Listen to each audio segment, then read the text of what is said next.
دا real Muslim Robin Hood, Abu Zar Ghifari کی انسنی داستان۔ کیا آپ نے کبھی سوچا ہے کہ اگر رابن ہوڈ مسلمان ہوتا تو اس کی کہانی کیا ہوتی؟ آج میں آپ کو ایسے ہی ایک رابن ہوڈ سے ملواتی ہوں جو امیروں کے خزانے لوٹتا تھا مگر غریبوں کے لیے، جو شاہی محلوں میں جا تو سکتا تھا مگر صحرا کی خاک کو ترجیح دیتا تھا، جس کی زبان ہمیشہ حق کے ساتھ تلوار بنی رہی۔ جی ہاں، یہ ہے حضرت ابو ذر غفاری رضی اللہ تعالیٰ عنہ کی داستان۔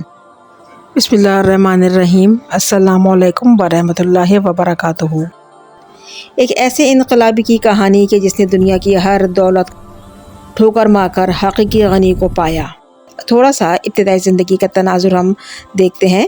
ابو ذر کا اصل نام بریر تھا اور وہ غفار قبیلے سے تعلق رکھتے تھے جو عرب کے ایک معزز قبیلے سے تھے، لیکن ایک بات انہیں سب سے الگ اور ممتاز کرتی تھی، وہ تھا ان کا انصاف پسند دل۔ اسی معاملے میں ایک یادگار واقعہ بھی درج ہے کہ جب انہوں نے اپنے قبیلے کے سردار کے سامنے بغاوت علم بلند کیا۔ ابو ذر اپنے سردار کے سامنے بولتے ہیں، تم امیروں کے قافلے لوٹتے ہو اور غریبوں کو مارتے ہو، یہ ظلم ہے، میں اس میں شریک نہیں ہو سکتا۔ پھر انہوں نے شروع کیا اپنا انوکھا جہاد، امیروں کے ظالمانہ قافلے لوٹنا اور اس مال کو غریبوں، مسافروں اور ضرورت مندوں میں بانٹ دینا۔ یہی وجہ تھی کہ پورا عرب انہیں صحرا کا رابن ہوڈ کہنے لگا تھا، یعنی صحراؤں کا مسیحا۔ ایک دن ابو ذر کو خبر ملی کہ مکہ میں ایک نبی مبعوث ہوئے ہیں اور وہ کہتے ہیں کہ توحید واحد مذہب ہے اور ایک اللہ پر ایمان لے آؤ۔ انہوں نے فوراً اپنے بھائی سے مشورہ کیا کہ انیس تم مکہ جاؤ اور اس شخص کے بارے میں معلومات لے کر آؤ۔ جب ان کا بھائی وہاں پہنچتا ہے تو اس نے کہا کہ میں نے دیکھا کہ وہ لوگوں کو نیکی کا حکم دیتے ہیں اور برائی سے منع کر رہے ہیں اور سیدھی راہ چلنے پر تلقین کر رہے ہیں۔ ابو ذر نے جواب دیا کہ تم نے میرا سوال پورا نہیں کیا، میں خود جاؤں گا۔ پھر مکہ پہنچنے کے بعد جب ابو ذر براہ راست حضور پاک صلی اللہ علیہ وسلم کی خدمت اقدس میں حاضر ہوئے تو وہ لمحہ تاریخ کا سنہری ترین باب بن گیا۔ رسول پاک صلی اللہ علیہ وسلم ارشاد فرماتے ہیں، اے مسافر، تمہارا کیا مقصد ہے؟ ابو ذر فرماتے ہیں، میں سچائی کی راہ میں آیا ہوں۔ حضور پاک صلی اللہ علیہ وسلم نے انہیں اسلام کی دعوت دی۔ ابو ذر فوراً سچائی پہچان گئے اور کلمہ گو ہو گئے اور یوں وہ دائرہ اسلام میں داخل ہو گئے۔ حضرت ابو ذر غفاری روایت کرتے ہیں کہ میں 5واں یا 6واں مسلمان تھا جب میں نے کلمہ پڑھا تھا تو رسول پاک صلی اللہ علیہ وسلم نے مسکرا کر فرمایا، اے ابو ذر، اس بات کو چھپاؤ اور اپنے شہر واپس چلے جاؤ۔ لیکن ابو ذر کا ایمان چھپانے والا معاملہ نہیں تھا۔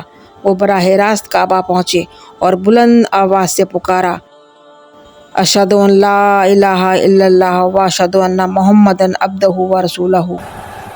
اس طرح قریش غیظ و غضب میں آ گئے اور جو کفار مکہ تھے وہ شدید ترین برہم ہوئے۔ قریش کے سرداروں نے ان پر حملہ کر دیا، لیکن حضرت عباس رضی اللہ تعالیٰ عنہ نے انہیں بچایا، مگر حضرت ابو ذر غفاری نے ڈٹ کر مقابلہ کیا۔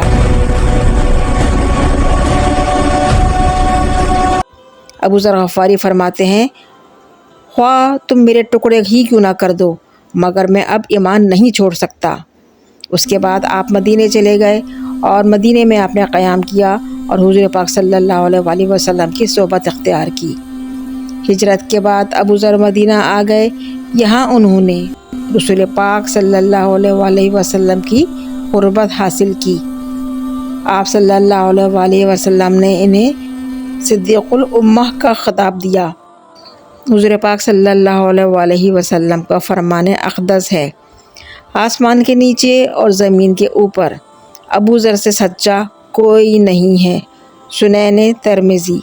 اس کے بعد آپ نے غزوات میں بھی شرکت کی اور جہاد کے میدان میں خوب تیر مارے۔ ابو ذر غفاری نے تمام اہم غزوات میں شرکت کر کے اپنے جذبہ ایمانی کے ساتھ اپنے شرکت کو لازوال بنا دیا۔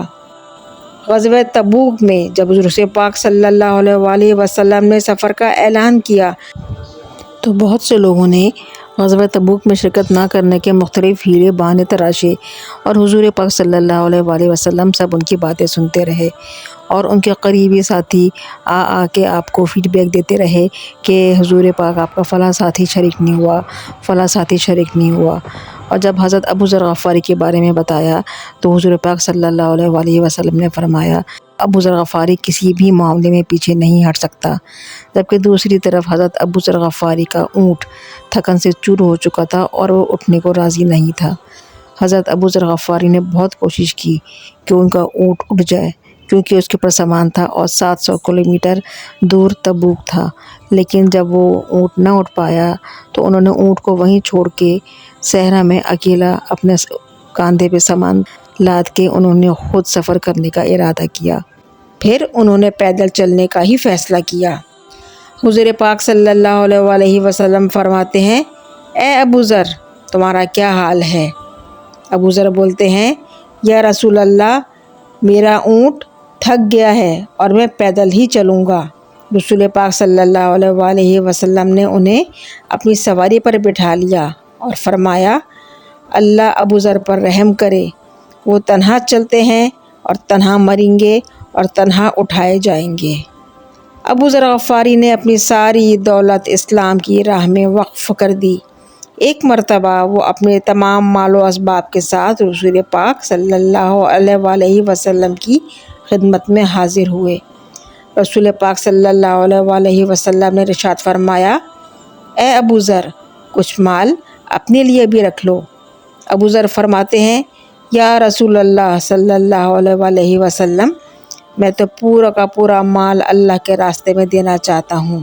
اور خود انہوں نے اپنے مال و متاع کے لیے 2-3 بکریاں، ایک جھونپڑی اور چند کپڑوں کے سوا سب کچھ اسلام کی راہ میں وقف کر دیا۔ یہ تھی دین سے اصل محبت، یہ تھا ان کا تصور۔ زکوٰۃ دینے میں پورا دینا، لینے میں کنجوسی نہ کرنا۔ اس کے بعد خلافت عثمانی میں حق گوئی اور بے باکی۔ جب خلافت عثمانی کے دور میں یعنی حضرت عثمان غنی رضی اللہ تعالیٰ عنہ کے دور خلافت میں دولت کے غیر منصفانہ تقسیم ہونے لگی تو ابو ذر غفاری نے پھر آواز حق بلند کی۔ ابو ذر نے فرمایا، جو لوگ سونے چاندی کا ذخیرہ کرتے ہیں اسے اللہ کی راہ میں خرچ نہیں کرتے، انہیں دردناک عذاب کی خوشخبری سنا دو۔ ان کی بے باکی بہادری حکمرانوں کو ناراض کرنے لگی، انہیں مدینہ سے جلا وطن کر دیا گیا اور آخری ایام انہوں نے تنہائی میں گزارے، جیسا کہ حضور پاک صلی اللہ علیہ وآلہ وسلم نے پہلے سے ہی ارشاد فرما دیا تھا کہ آپ تنہا اٹھائے جائیں گے۔ عرب کے سنسان صحرا میں ابو ذر غفاری اپنے خاندان کے ساتھ رہنے لگے۔ ان کے پاس کچھ نہ تھا۔ وہ شخص کہ جو مال و متاع پوری لٹا کر آ گیا تھا، آج ان کے پاس کچھ بھی نہ تھا، نہ دولت، نہ محل، نہ خدمتگار، نہ ہی کھانے کو کھانا۔ جب موت کا وقت آن قریب پہنچا تو انہوں نے اپنی بیٹی سے فرمایا، تو جب میں مر جاؤں تو میرا کفن اسی چادر سے بنانا جو میں نے ہمیشہ پہنی ہے۔ اور اس طرح 65 ہجری میں یہ عظیم مجاہد اور عظیم عاشق رسول صلی اللہ علیہ وآلہ وسلم اپنے خالق کی حقیقی سے جا ملے۔ ان کی آخری خواہش تھی کہ میرے جنازے میں صرف وہی لوگ شریک ہوں جو مجھے سچے دل سے چاہتے ہوں، اور اس طرح وہ اکیلے ہی رہے۔ رسول پاک صلی اللہ علیہ وآلہ وسلم کا فرمان اقدس ہے، ابو ذر زمین پر ابراہیم خلیل اللہ کی طرح چلتے ہیں۔ مسند احمد۔ آج ہم ایک ایسے دور سے گزر رہے ہیں اور ایسے دور میں جی رہے ہیں کہ جہاں مادہ پرستی نے ہمارے دلوں کو ڈھانپ لیا ہے۔ حضرت ابو ذر غفاری کی زندگی ہمارے لیے مشعل راہ ہے۔ کیا ہم ان کے نقش و قدم پر چل سکتے ہیں؟ کیا ہم ان کی طرح حق کو بن سکتے ہیں؟ اور کیا ہم ان کی طرح سادگی اختیار کر سکتے ہیں؟ سچ تو یہ ہے کہ ابو ذر غفاری کی روح آج بھی ہمارے درمیان زندہ ہے، اور وہ تو صحابی رسول اور عاشق رسول صلی اللہ علیہ وآلہ وسلم تھے۔ ہر اس شخص میں جو سچ بولتا ہے، انصاف کے لیے کھڑا ہوتا ہے اور غریبوں کی مدد کرتا ہے۔ ابو ذر غفاری ایک انسان کا نام نہیں بلکہ ایک سوچ کا نام ہے، ایک انقلاب کا نام ہے اور ایک طرز زندگی کا نام ہے۔ یوں تو آپ نے بے شمار مجاہدوں کے تذکرے سنے، لیکن ابو ذر غفاری کا تذکرہ تھوڑا سا ہٹ کے ہے، کیونکہ انہوں نے انصاف اور حق گوئی کے لیے آواز ہمیشہ بلند رکھی۔ ویڈیو پسند آئے تو لائک، سبسکرائب، شیئر اور کمنٹ ضرور کیجیے گا۔ جزاک اللہ۔